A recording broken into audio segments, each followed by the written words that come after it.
ये जो फॉर्म आपके स्क्रीन पे दिख रहा है, ये यूनियन बैंक का केवाईसी अपडेटेशन फॉर्म है, यानी केवाईसी अपडेट करने वाला फॉर्म या केवाईसी कंप्लीट करने वाला फॉर्म।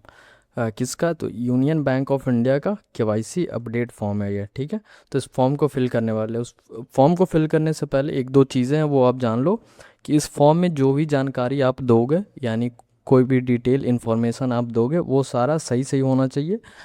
आपका जो अकाउंट है, बैंक अकाउंट है, उससे मैच करना चाहिए, या फिर जो आपका डॉक्यूमेंट है यानी कि जो आधार कार्ड है उससे चीज़ें मैच करनी चाहिए, ठीक है। वही चीज़ें दोगे आप यहाँ पे। दूसरी चीज़, आप भी जो भी डिटेल यहाँ पे फिल करोगे वो सारे बड़े अक्षरों में फिल करोगे, यानी कि अगर ए लिखना होगा आपको तो ए ऐसे बड़े अक्षरों में लिखोगे, बी लिखना होगा तो ऐसे बड़े अक्षरों में लिखोगे, छोटे अक्षरों का यूज़ नहीं करना है, ठीक है। अब चलो देखते हैं इस फॉर्म को कैसे फिल करा जाता है। तो यहाँ पे सबसे पहले पूछा जा रहा है आपसे आपका नाम। तो जो भी आपका नाम है, मेरा नाम ऋषभ पटेल है तो मैंने यहाँ पे ऋषभ पटेल लिख रखा है, ठीक है। फिर यहाँ पे एड्रेस, तो एड्रेस में आपको यहाँ पर फिल करना होता है। ये दो बॉक्स बने हुए हैं ना, यहाँ पे मैं बताता हूँ। पहले आपको यहाँ पे कस्टमर आईडी आपका जो भी है और जो अकाउंट नंबर है, वो दोनों चीज़ यहाँ पे आपको फिल करना है। आप कस्टमर आईडी अकाउंट नंबर कहाँ मिलेगा? तो जब आपने बैंक अकाउंट अपना ओपन करा होगा तो आपको एक पासबुक मिला होगा, उस पासबुक में ये कस्टमर आईडी अकाउंट नंबर लिखा हुआ होता है, वही चीज़ यहाँ पे आपको देना है। अब देखो यहाँ पे दो ऑप्शन है, ठीक है, दो बॉक्स बने हुए हैं, उसमें टिक करना है हम लोग को।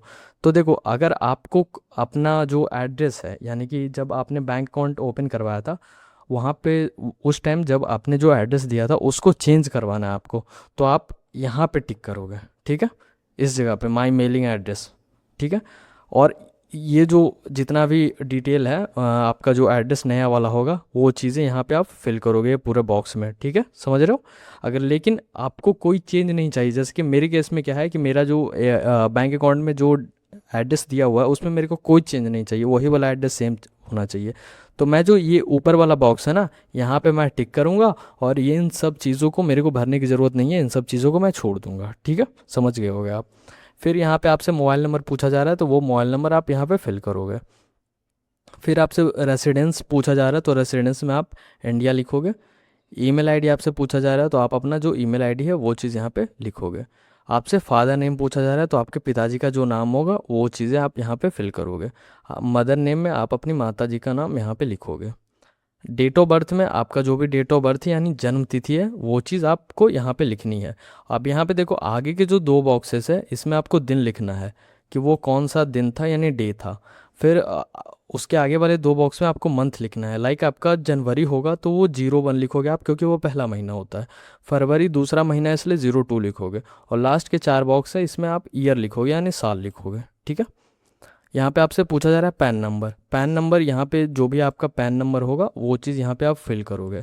अब ये जो मैंने ABCDE फिर 1 2 3 4 F लिखा हुआ रहता है, एक्चुअली में पैन नंबर जो होता है वो इसी तरह से होता है, तो उसी का ये सैम्पल फॉर्मेट है, ठीक है। यहाँ तक आपका अल्फ़ाबेट होता है, फिर यहाँ तक नंबर होता है, फिर लास्ट में एक अल्फ़ाबेट होता है, तो वो चीज़ यहाँ पे आप उसी तरह से लिख लोगे अपने अकॉर्डिंग।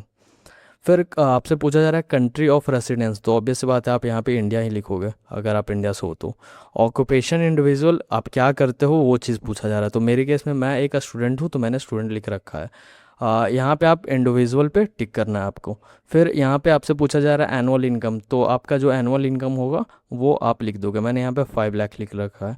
फिर मेजर सोर्स ऑफ इनकम में आपको लिखना है, आपको वो बताना है कि जैसे कि मैं, मेरे केस में क्या है, मैं स्टूडेंट हूँ तो मेरा जो जितना भी मेरे को मिल रहा है पैसा वो कहाँ से आ रहा है, तो सोर्स ऑफ इनकम मेरा फैमिली हो गया, ठीक है। अगर आपके केस में आप कहीं जॉब करते हो तो वहाँ पे आप उस कंपनी का नाम लिख सकते हो, ठीक है। या फिर अगर गवर्नमेंट एम्प्लॉय हो आप तो अब यहाँ पे गवर्नमेंट भी लिख सकते हो, ठीक है।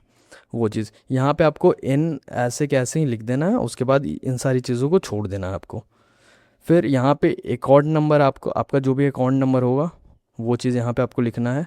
फिर डेट उसी दिन का लिखना है जिस दिन इस फॉर्म को आप फिल कर रहे होगे। फिर यहाँ पे आपको एक साइन करना है और यहाँ पे आपका जो पासपोर्ट साइज़ फ़ोटो है वो चीज़ यहाँ पे होगा।